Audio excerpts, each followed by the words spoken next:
அண்ணாமலை இருந்தவரை அவர் எல்லாத்தையும் சரியா ஹேண்டில் பண்ணாரு. திரு நயினார் நாகேந்திரன் நண்பர் தான், ஆனா அவருக்கு அதை ஹேண்டில் பண்ண தெரியல. அப்படிதான். ஏன்னா ஓபிஎஸ் விவகாரத்தில் அவர் பதில் சொன்ன பொழுது நான் அவர்கிட்ட போன்ல போனேன். என்னங்க, ஓபிஎஸ் உங்களிடம்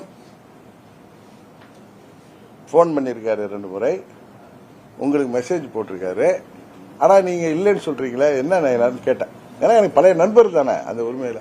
இல்லைன்னா அப்படி இல்லைன்னாரு. ஓபிஎஸ் வேற வழி இல்லாம அந்த போன் கால்ஸை விட வேண்டிய நயினார் தான் அதுக்கு காரணம். என்னிடம் கேட்டிருந்தால் சொன்ன பதில் ஒரு ஆணவமான பதிலாகத்தான் தெரியுது.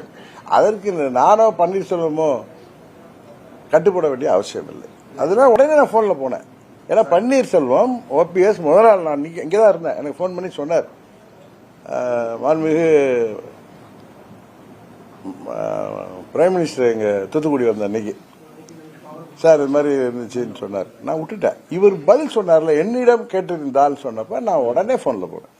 என்ன இப்படி சொல்றீங்க அவர் கேட்டார். இல்லைன்னாரு.